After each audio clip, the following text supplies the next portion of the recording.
Di video kali ini saya akan berbagi bagaimana cara kita membuat array ya menggunakan library atau modul NumPy di Python. Di video sebelumnya sudah disampaikan atau diberikan tutorial bagaimana cara mendownload dan menginstal package atau library di Python untuk Android atau PyDroid 3 ini menggunakan Android ya HP. Untuk video tersebut bisa dilihat di link di deskripsi di bawah. Baik, langsung saja di video tutorial kali ini bagaimana cara membuat array di Python Android atau PyDroid 3 ini. Karena kemarin sudah saya menginstal ya package atau library di PyDroid 3 ini atau Python untuk Android ini, yaitu library atau yang akan kita gunakan, package yang kita gunakan adalah NumPy. Saya sudah menginstalnya kemarin, jadi saya bisa langsung melakukan atau import library NumPy ya. Jadi untuk membuat array kita akan menggunakan library namanya NumPy ya. Baik, pertama untuk membuat array kita melakukan import dulu ya, import modul ya. Maka kita buat dulu yang pertama itu adalah kita kasih komen ya. Komen ini untuk memberikan keterangan untuk codingan kita ya, atau catatan gitu. Misalnya di codingan kita itu ini untuk apa gitu ya, sintaksnya atau codingannya ini untuk apa. Jadi kita buat keterangan, misalnya mengimport misalnya modul NumPy misalnya ya, misalnya modul NumPy. Nah, maka caranya adalah import ya, kemudian spasi, kita tulis NumPy. Nah, ini bisa kita tulis seperti ini, tapi biar kita tidak terlalu menulis NumPy itu agak panjang ya, kita bisa memberikan alias ya atau sebutan nama lainnya, yaitu dengan cara kita tambahkan S ya, spasi S. Nah, S ini kita mau NumPy ini kita mau kasih beri nama apa misalnya. Biasanya pakai np ya. Bisa pakai np atau nama kalian juga, misalnya Kerta misalnya, itu nggak masalah ya. Jadi NumPy itu nama lainnya adalah Kerta gitu. Tapi kita pakai yang biasa orang-orang gunakan, yaitu adalah np ya. Kita ambil singkatannya ya. np. Nah, berikutnya setelah kita mengimport NumPy, nah kita bisa langsung membuat, kita spasi aja, kita bisa langsung membuat array-nya ya. Yang pertama misalnya kita mau membuat array ya. Yang pertama itu adalah kita membuat array untuk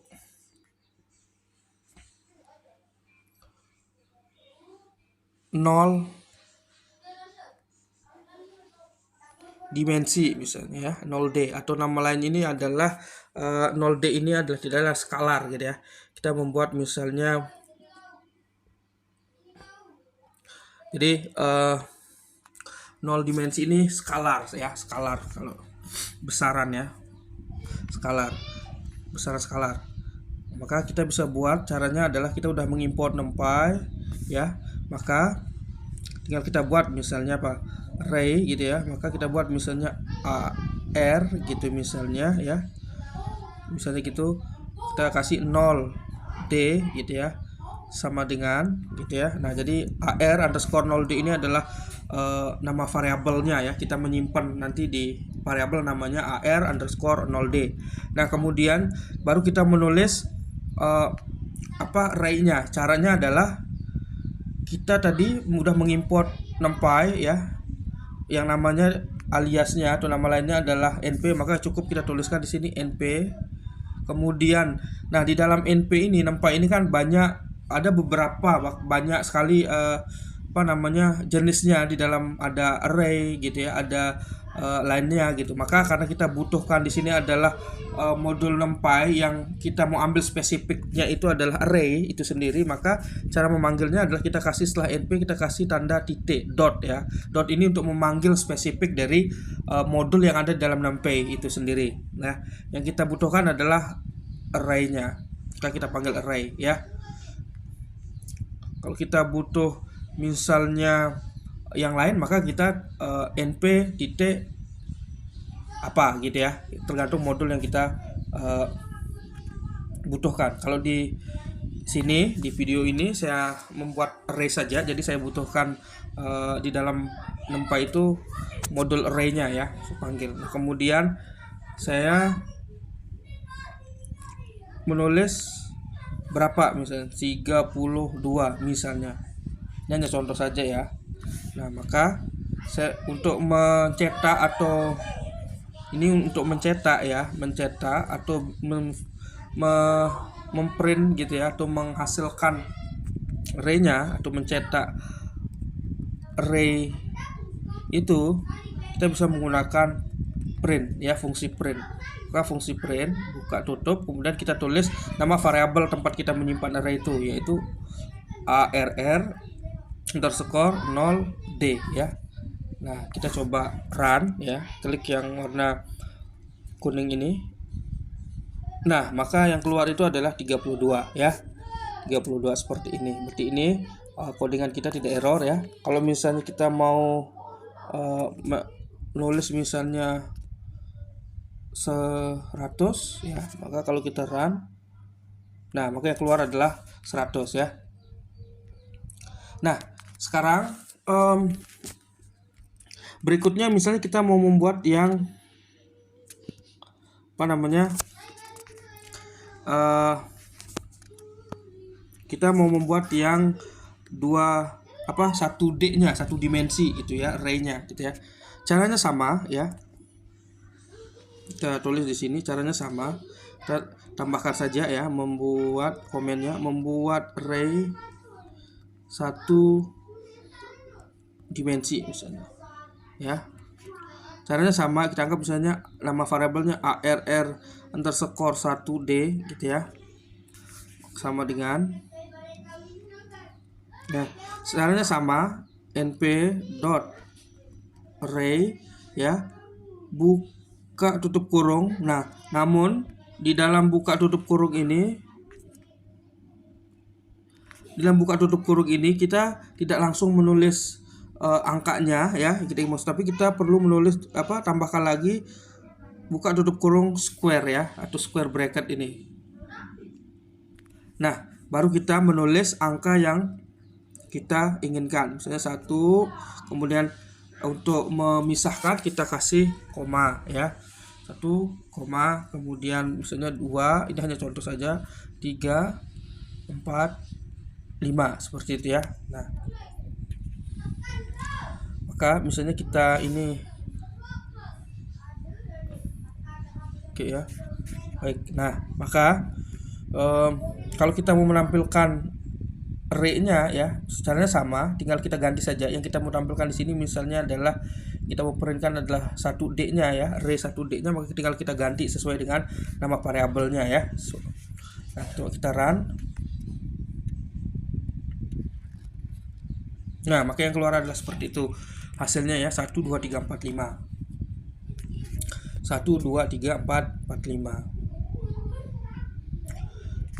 Ini untuk kalau kita membuat array satu dimensi. Bagaimana kalau kita membuat array yang 2D ya, 2 dimensi. Misalnya kita terus lagi membuat array 2D gitu ya. Caranya sama, kita tulis lagi nama variabelnya apa ya, kita samakan aja arr underscore 2D ya, kita bedakan. Nah, caranya sama, np dot array ya, buka tutup kurung ya, kemudian buka tutup kurung, kemudian kita tulis kita kasih square bracket ya, square bracket. Nah, tadi kalau di 1D itu ya, kalau di 1D itu kita cukup pakai satu square bracket ya. Kalau di 1D tadi kita pakai satu square bracket ya. Kemudian kalau di 2 dimensi ini kita menggunakan 2 square bracket ya. Jadi setelah square bracketnya di dalam, kita tambahkan lagi square bracket untuk buka tutup kurung perseginya seperti ini. Nah, kemudian di dalamnya baru kita menulis ya. Nah, kita tuliskan berapa? 1 misalnya, 2, 3, 4,5 gitu ya. Nah, kemudian kalau kita membuat 2 array ya, 2D ya, maka kita kasih tanda koma ya sebagai pemisahnya antara satu dengan yang lain ya. Kemudian kita kasih lagi tanda square bracket atau tanda buka tutup kurung persegi ini. Kita tulis misalnya 5 ya, 4, 3, 2, 1 ya. Nah, ini cara membuat yang array 2 dimensi. Maka kalau kita mau melihat hasilnya ya, kita ganti sesuai dengan nama variabelnya, yaitu print arr_2d ya. Kalau kita print, nah maka yang munculnya seperti ini ya. Jadi nilainya seperti ini ya, muncul array untuk 2D nya ya, 2D nya. Untuk array yang 3D caranya sama ya, atau 3D array gitu, caranya sama ya. Kalau tadi kalau 2D nya adalah kita menambahkan dua bracket di dalamnya, maka tinggal kita tambahkan lagi ya. Nah, ini kita copy saja misalnya.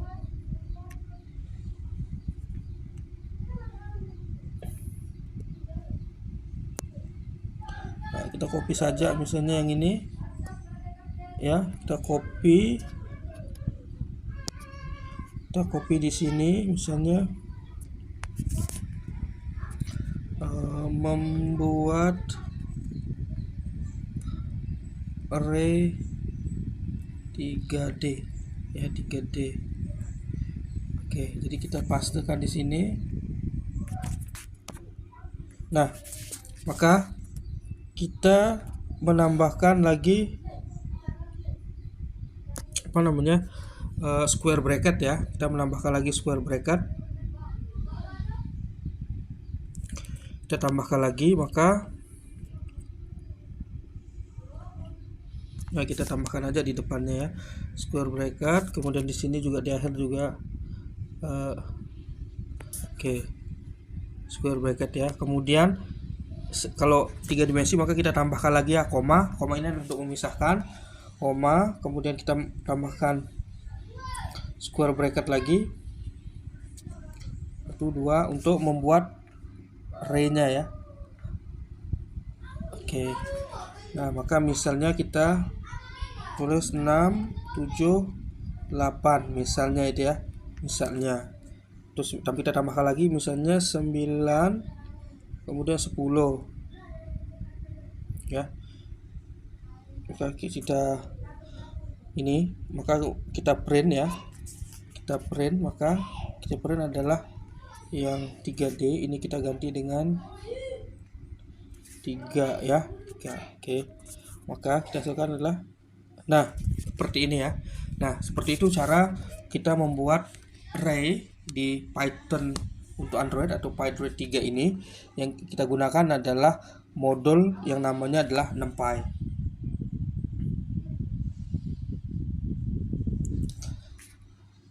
Baik, untuk bagaimana cara membuat array di Python 3 untuk Android atau PyDroid 3 ini, seperti ini ya. Jadi saya cukupkan ya bagaimana cara membuat array. Nantikan video berikutnya bagaimana cara membuat ya, mengindeks ya, membuat array indexing gitu ya, melakukan pengindeksan pada array ini. Nanti saya akan sampaikan di video berikutnya. Mudah-mudahan video ini bisa bermanfaat.